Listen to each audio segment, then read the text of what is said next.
Ya tapi betulah kalau jamaah kau makin banyaknya makin dicintai Allah gitu. Ada aturannya Bapak Ibu ya.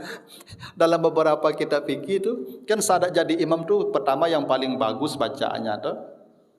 Yang kedua yang paling banyak hafalannya. Yang ketiga yang paling dalam ilmunya. Yang keempat yang paling dulu Islamnya. Yang paling dulu hijrahnya. Itu kira-kira. Baru yang paling tua umurnya. Kalau umur kau sama umurnya, ada aturan terakhir. Yang paling banyak jamaahnya. Maksudnya istrinya siapa yang lebih banyak.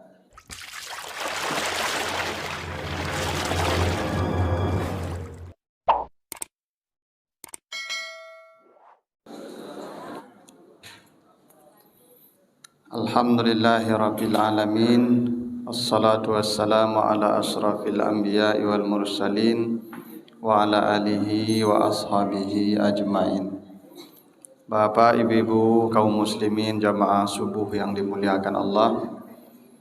Kembali kita bersyukur kepada Allah atas segala karunia-Nya. Salawat dan salam untuk Nabi kita Muhammad sallallahu alaihi wasallam. Bapak Ibu yang saya muliakan, kembali kita lanjutkan bahasan kita dalam bab salat al-jamaah wal imamah, hadis-hadis yang menjelaskan perkara salat berjamaah dan jadi imam. Di pertemuan yang lalu kita sudah bahas tentang aturan saf. Sekarang kita lanjutkan hadis berikutnya. Hadis riwayat Al-Bukhari, jadi hadis sahih dari Abi Bakarah. Annahu intaha ila Nabi sallallahu alaihi wasallam wa huwa raki'un faraka'a qabla an yasila ila saf faqala lahu an-nabiyyu zadakallahu hirsan wala ta'ud. Begitu bunyi hadisnya. Jadi Abi Bakarah bercerita, satu kali saya datang salat berjamaah dan ketika saya sampai di masjid Nabi ruku, ya. Jadi Nabi ruku, maka dia ruku, maksudnya Abu Bakarah ini ruku sebelum dia mencapai saf. Nah, jadi dia terlambat datang. Lalu ketika dia sampai di pintu, orang sudah ruku, maka dia sebelum sampai ke saf dia ikut ruku. Jadi dia sampai dia ke saf, dia sendiri saja, karena takut tidak ikut ruku. Karena kan kalau terlambat dia ikut ruku kan tidak jadi dapat satu rakaat tuh. Maka dia ruku saja sebelum bergabung dengan saf. Dia ruku sendiri di belakang. Lalu setelah salat Nabi berkata kepadanya, mudah-mudahan Allah menambah kebaikanmu, tapi besok jangan pernah kau ulangi lagi. Kata Nabi begitu. Jadi kalau kita terlambat, tidak boleh kita di luar saf. Jangan ikut salat kecuali sudah bergabung bersama saf. Kalau ada orang sendirian di belakang saf, tidak ikut dia bergabung dengan saf yang ada, maka kata Nabi, ini karena mungkin orang ini tidak tahu ini. Semoga Allah tambah kebaikan engkau dan besok jangan pernah kau ulangi lagi. Yang sekarang tidak apa-apa, dimaafkan. Ini menunjukkan ketidakbolehan seseorang untuk sendiri di belakang saf. Tidak boleh. Harus bergabung dengan saf, harus berkawan.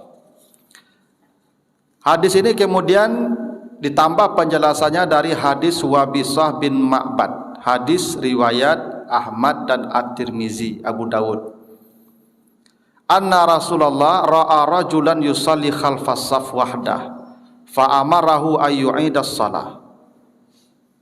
Suatu ketika Nabi melihat seseorang salat sendiri di belakang saf.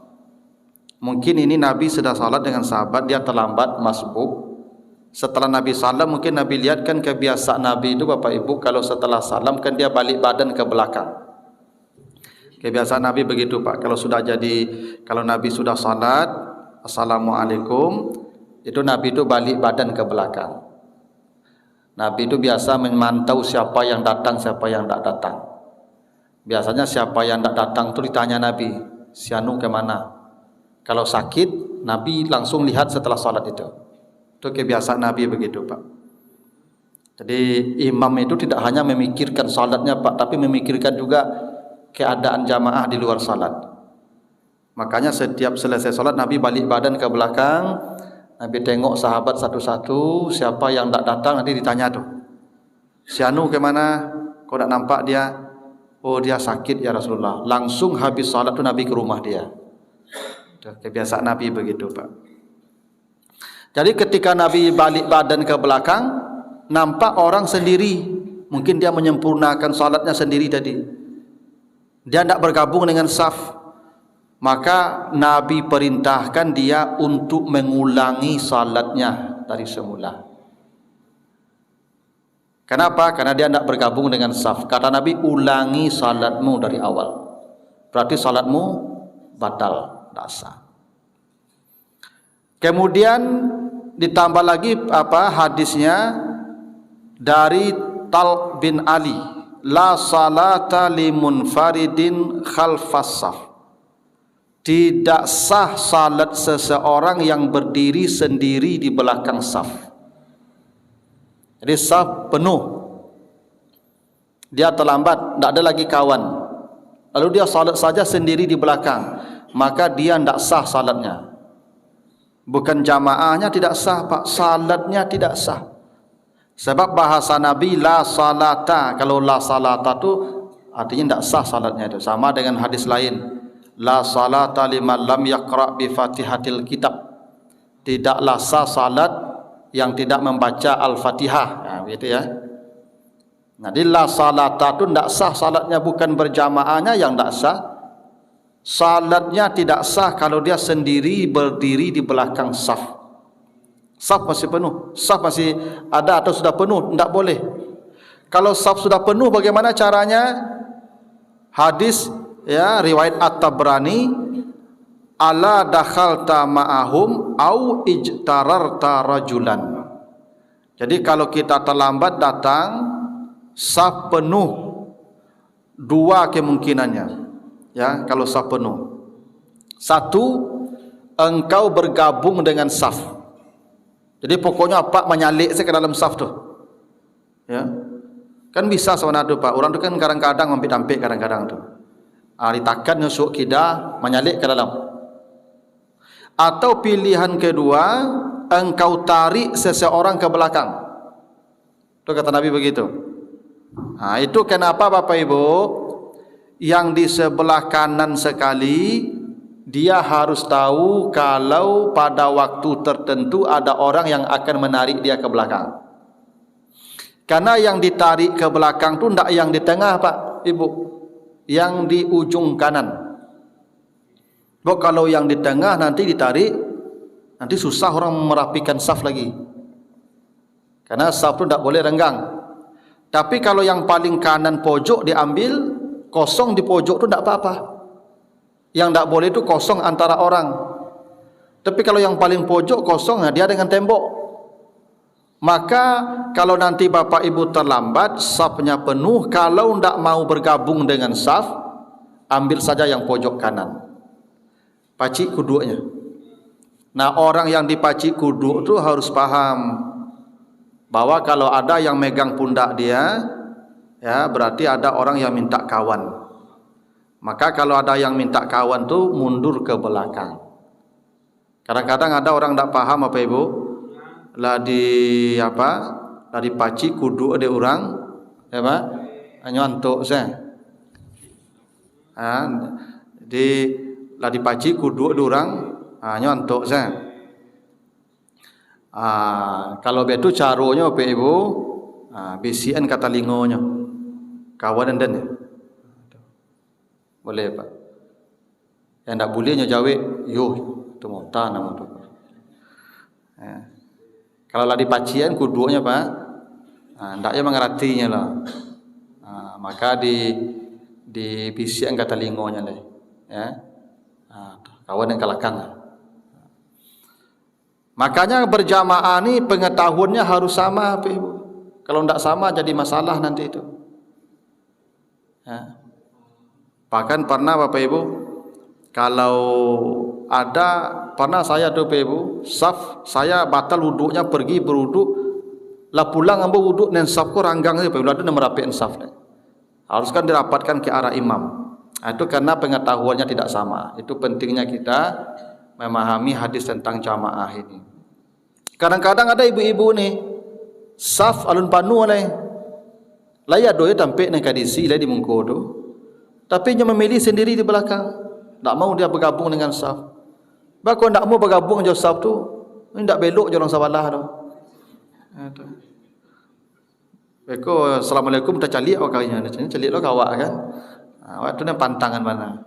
Ibu yang begitu tak sah salatnya nanti itu. Tak sah. Ya, jadi tidak sah salat sendiri di belakang saf, kecuali kita bergabung dengan saf atau menarik salah seorang. Yang ditarik itu yang di ujung ya, yang saf paling ujung. Nah begitu ketentuannya. Lalu hadis berikutnya, hadis dari Abi Hurairah, hadis riwayat Bukhari.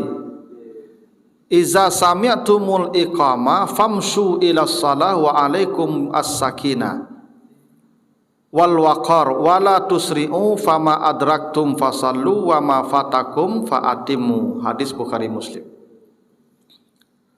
Apabila engkau mendengar iqamat, maka berjalanlah menuju salat dalam keadaan tenang dan santai, dan jangan tergesa-gesa. Berapapun yang kau dapatkan bersama imam, maka salatlah. Kekurangannya yang luput engkau sempurnakan sendiri. Jadi ini Bapak Ibu, kalau pergi salat berjamaah, awak turun rumah atau masih di rumah baru orang lah kamat. Ibu ingin mengejar takbiratul ihram atau rakaat pertama, tidak boleh Bapak Ibu berlari-lari, tidak boleh jalannya jalan kencang. Bapak Ibu kalau pergi ke masjid, orang lah ikamat jalan tenang saja, santai jalan. Beko terlambat Ustaz, rukuk orang tidak apa-apa. Kata Nabi, yang dapat saja, yang luput sudah tambah. Sebab kalau Bapak Ibu kaja-kaja beko tiba di masjid sasangok, bagaru angok tu mah, ya kan? Sepanjang sumayang tu melu-melu angok tu mah. Apalagi Bapak Ibu yang babadan kan, awak nama badan kau kan enggak sasak angok jalan capek tu. Nah, dek, tolong suaranya. Nah, jadi tujuannya supaya kita khusyuk. Bapak Ibu kalau sasak angok salat pasti tidak khusyuk. Orang di sabala mendengar angok awak tu nyu sasak lu apa lo tu mah tidak khusyuk lo tu. Bapak Ibu kalau salat orang di sabala tu inyo pertama ne mendengar awas angok sasak tu nyo lailang lo konsentrasinya tu aku salat tu. Yang kedua mungkin dek bau angok apa bagai itu. Kalau kancang pompa angok tu kadang-kadangnya berbaun do Pak, apalagi subuh na. Itu kenapa kita tidak boleh tergesa-gesa, karena khusyuk itu lebih tinggi ya daripada berjamaah begitu. Bahkan dalam kitab fikih disebutkan hingga begini Bapak Ibu, kalau ada orang sendiri salatnya di rumah khusyuk, kalau ada orang berjamaah di masjid tidak khusyuk.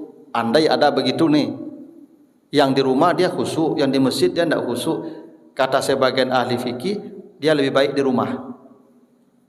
Karena khusyuk itu surganya Firdaus paling tinggi. Tapi tidak mungkin rasanya salat di rumah aku lebih khusyuk pada di masjid. Tidak mungkin lah. Kalau jujur saya Bapak Ibu menjawab, Bapak Ibu kalau salat sendiri di rumah, salat berjamaah di masjid, mana yang capek sudah? Di rumah capek sudah, itu tidak mungkin khusyuk loh tu. Karena salat yang khusyuk itu sabar. Wasta'inu bis sabri was salah wa innaha lakabiratun illa 'alal khashiin. Jadi khusyuk itu kalau salatnya sabar. Di rumah tidak mungkin sabar. Bo kalau di rumah bacaan ayat panjang, qul huwallah, inna atena, iza jaa, tabat yada, baputa-puta situ sih kok rumah. Apalagi cucu mebo, anak mebo, enak. Maka di masjid yang paling baik salatnya karena kekhusyukan lebih. Tapi kalau memang ada orang begitu di rumahnya lebih khusyuk daripada di masjid, di rumah lebih baik. Nah itu kenapa kita dilarang berkejar-kejar ke masjid. Kalau kita terlambat orang sudah ikamat, jangan jalan kencang kata Nabi. Jalannya as-sakinah, jalan tenang saja, tenang, lambat. Memang kadang-kadang ada ibu-ibu itu nyuk angke apanya, ya, sarwangnya nyuk pupu sekacang-kancang lari dah. Untuk mengajar supaya nak terlambat beko rakaat pertama. Tak boleh begitu, tenang saja, lambat-lambat saja. Karena supaya apa? Supaya kita tidak mengganggu keadaan apa orang yang di sebelah kita nanti salatnya. Apalagi ibu-ibu, mohon maaf ada angok kawanku yang laba garuh nak kancang bunyi angok itu. Itu kenapa Bapak Ibu? Jangankan bunyi angok Bapak Ibu. Jangankan bunyi itu. Bapak Ibu membaca bacaan salat yang berbunyi saja dilarang. Bismillahirrahmanirrahim. Itu pun dilarang. Tak boleh. Ada sahabat, ini salat zuhur ceritanya, hadis At-Tirmizi. Jadi salat zuhur, ada orang di belakang kedengaran oleh Nabi, dia salat di belakang Nabi, bacanya ayat sabihisma rabbikal a'la allazi khalaqa fasawwa. Kan ada orang-orang begitu salat ya. Setelah assalamualaikum Nabi tanya, man qara'a bi khalfi bi sabihisma rabbikal a'la. Siapa yang baca tadi itu? Di belakang saya sabihisma rabbikal a'la, saya dengar dari depan. Kata sahabat, saya ya Rasulullah. Saya melakukan itu karena ingin dapat kebaikan dari Allah. Apa kata Nabi? Ala jani, engkau telah bermaksiat. Engkau telah bermaksiat. Kenapa? Karena bacaanmu tadi mengganggu ibadah orang lain. Jadi mengganggu ibadah orang lain itu maksiat, walaupun kita sedang beribadah. Ya, itu kenapa Bapak Ibu kalau bacaan salat sendiri itu yang mendengar telinga kita saja, tidak perlu berbunyi, apalagi melasui-lasui itu tidak perlu. Karena tidak boleh itu mengganggu orang lain, apalagi mohon maaf itu keadaan kita. Itu kenapa Nabi Allah perintahkan ketika kau datang ke masjid, khuzu zinatakum, pakai pakaian yang indah, bukan yang mahal. Engkau kalau datang ke masjid pakai pakaian yang indah. Kenapa yang indah? Supaya keadaan kita menambah khusyuk orang lain. Indah. Itu makanya ibu-ibu kalau pergi ke masjid itu daster laluk tu ganti. Apa? Jangan pakai kaus laluk tu ke masjid. Ganti. Kenapa? Ya wak namanya laluk babaun badan tadi itu mah. Pakai ringik. Ya. Dia awak mungkin nak tabaun apa ibu dia lah biasa pun badan awak. Orang sabalah awak beko. Apalagi ketika sujud tu kan mahau ke bawah tu mah. Allah mampu ke bawah tu mah. Kecil ibu sabalah dia nak kadaki sembahyang sudah jangan ibu. Nah ganti daster tu. Ya, memang keadaan kita ni mengganggu orang sebelah kita dan keadaan kita yang indah menambah khusyuk orang di samping kiri kanan kita. Itu kenapa kalau pergi salat itu disuruh pakai pakaian yang indah. Makanya ibu-ibu tidak boleh memakai mukenah yang berwarna-warninya yang mencolok, warnanya mencolok, sehingga orang di belakang salatnya tergaduh, nyepikin mukenah ibu tu. Di mana balik ibu apa sih itu tanya dipikirnya tu mah. Ada lain lo mah punya warnanya sih. Ampun lah mau cari-cari mau dekor patang dak sobok dak boleh kan nyepikin sampai sudah sembahyang mereka tu. Makanya apa-apa kalau pergi ke masjid jangan membawa baju yang bermerek-merek. Ya tak? Ada baju dengan merek-merek tu Pak. Merek-merek di belakang itu macam-macam merek kan. Kadang merek itu biar awak sakit hati baca kadang-kadang. Yang baca gila, jangan ada baca dah awak. Jadi itu kenapa tadi kita kalau datang ke masjid tidak boleh berjalan kencang. Apakah iqamat ataupun tidak iqamat, kalau datang ke masjid jangan kencang-kencang jalan. Sebab kalau jalannya kencang nanti nafas kita terengah-engah. Itu mengganggu orang di sekitar kita. Bukan kita saja yang tak khusyuk, orang di sekitar kita juga tidak akan khusyuk. Nah, itu aturannya begitu. Ya. Nah, lalu kita lanjutkan hadisnya satu lagi. Setelah ini kalau ada yang bertanya saya persilakan. Salatul rajuli ma'ar rajuli azka min salatihi wahdah wa salatuhu ma'ar rajulaini azka min salatihi ma'ar rajul wa makana aksara fahuwa ahabbu ilallah azza wa jalla. Ini hadis Abu Dawud dan An-Nasai. Salat seseorang bersama seorang, berarti dua orang nih ya. Salat seseorang bersama seseorang maksudnya dia berjamaah, tapi jamaahnya dua saja, imam satu, makmum satu. Lebih baik daripada salatnya sendiri. Jadi kalau Bapak Ibu sendiri, ada orang berjamaah walaupun dua orang, nah yang berjamaah lebih baik. Salatnya seseorang bersama dua orang laki-laki lebih baik daripada salatnya bersama satu orang laki-laki. Jadi ada jamaahnya satu orang, ada jamaahnya dua orang. Yang jamaah dua orang itu lebih baik kata Nabi. Dan yang makin banyak makin baik dan makin dicintai oleh Allah.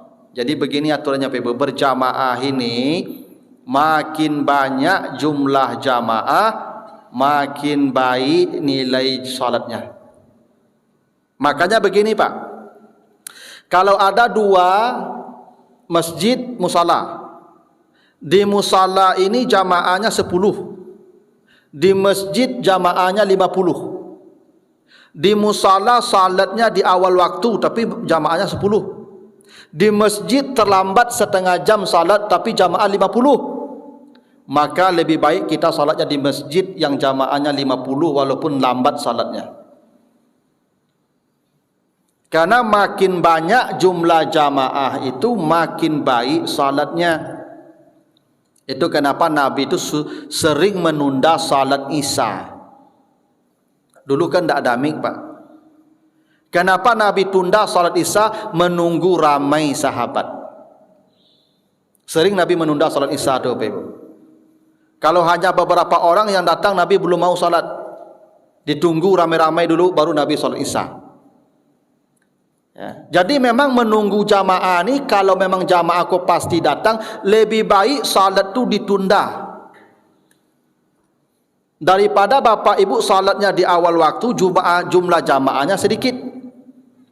Andai begitu Pak, kalau kita salat setelah azan itu salat langsung, jamaah kita dapat 5 orang atau 10 orang. Tapi kalau kita tunda agak 10 menit atau seperempat jam lagi, ramai, tundalah. Makin banyak jumlah jamaah, makin dicintai Allah salat kita. Kenapa begitu Bapak Ibu? Kenapa makin baik, makin ramai jumlah jamaah itu, makin bersih salat kita. Azka namanya, makin bersih salat kita. Begini, Bapak Ibu punya air, kita punya air satu gelas semua kita. Semua air kita ni Pak, masuk ciri cacat. Nah, air saya itu masuk kotoran cacat. Air Bapak Ibu juga masuk kotoran cacat. Jangan diminum Bapak Ibu ya. Najis. Ini najis nih Pak. Yang punya saya najis, yang punya Bapak Ibu najis. Air ini boleh diminum. Bagaimana caranya bisa meminum air ini Pak? Yang masing-masing kita sudah bernajis tadi. Lah, ambo masuk ciri cacat, punya ibu, punya Pak masuk ciri cacat. Tak bisa diminum itu? Masih bisa diminum. Sucikan dia. Bagaimana mensucikan air? Cari bak ukuran 60 kali 60 kali 60. Lalu masukkan air kita semua ke bak itu. Penuh bak itu. Ambil kembali air itu, minum. Dia sudah suci. Kenapa suci Pak? Dia sudah berjamaah tadi. Begitu cara mensucikan air bernajis. Air kalau bernajis, cara mensucikannya apa? Satukan di satu tempat. Kumpulkan sampai dia 2 kula penuh tadi, bak tadi, maka ambil kembali air yang itu, minum, suci. Kenapa? Dia sudah berkumpul tadi. Itu analogi berjamaah nih Pak.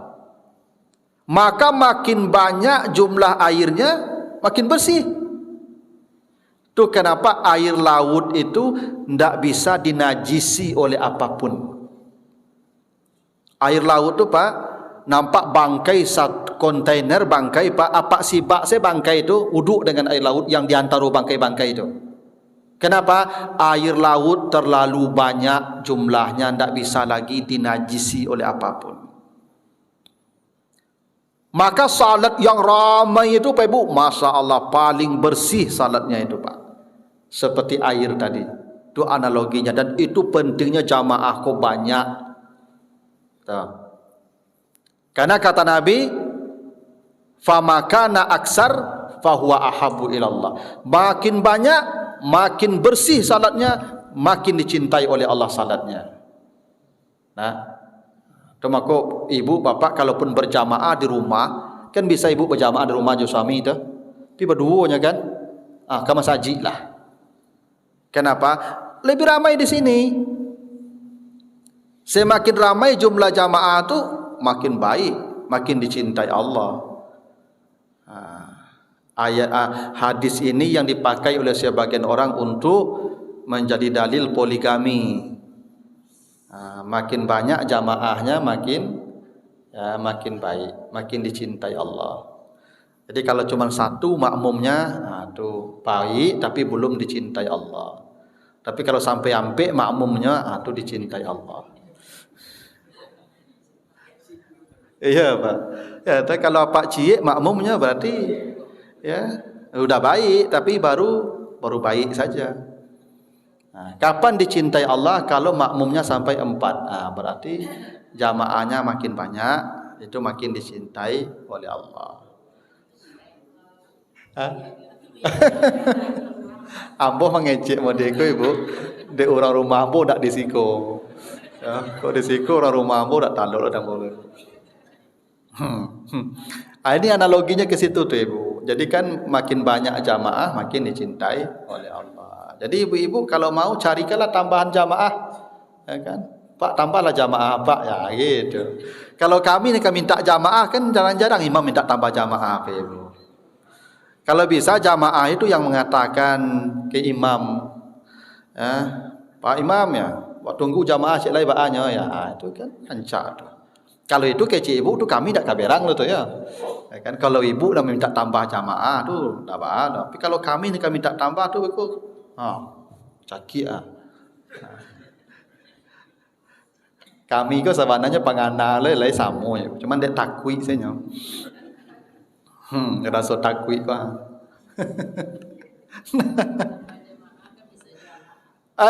Iya. Ya tapi betulah kalau jamaah kau makin banyaknya makin dicintai Allah gitu. Makanya ada aturannya Bapak Ibu ya. Dalam beberapa kitab fikih itu kan sadat jadi imam tu pertama yang paling bagus bacaannya tuh. Yang kedua yang paling banyak hafalannya. Yang ketiga yang paling dalam ilmunya. Yang keempat yang paling dulu Islamnya. Yang paling dulu hijrahnya. Itu kira-kira. Baru yang paling tua umurnya.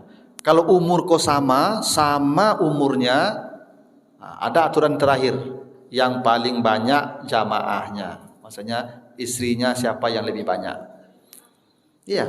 Karena kalau istrinya lebih banyak berarti dia teruji jadi pemimpin. Iyalah kalau istri satu kan tak teruji. Nya kok teruji kok dah lebih dari satu.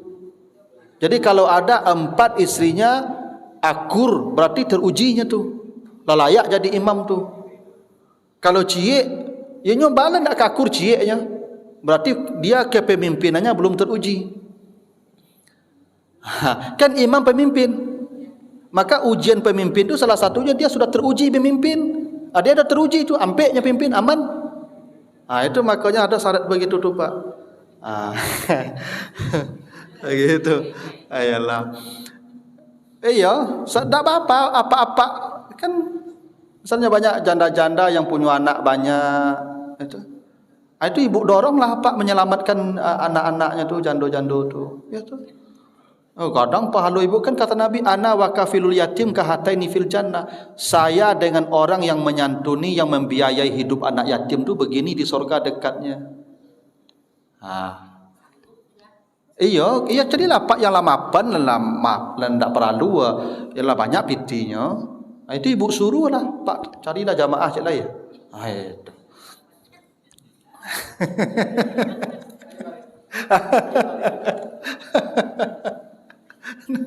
Nah, begitu Bapak Ibu ya. Nah, jadi cari jamaah yang banyak.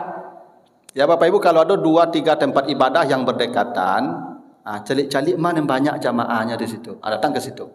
Walaupun di situ agak terlambat salat tidak apa-apa. Karena begitu kata Nabi, di mana jamaahnya yang paling banyak, disitulah salatnya yang paling dicintai oleh Allah. Karena begini, kita kalau salat berjamaah itu Bapak Ibu, itu nilai salat Bapak Ibu kita ini dihitung dengan imam.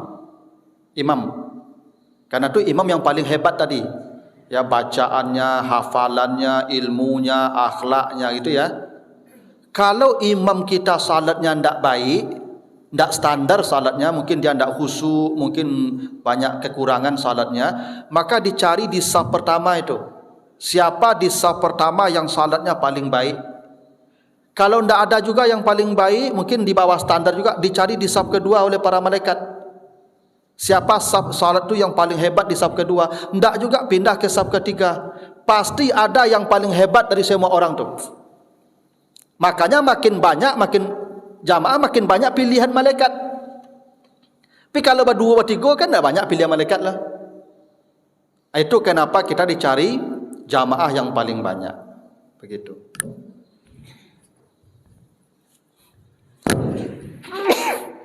Alhamdulillah. Nah begitu Bapak Ibu.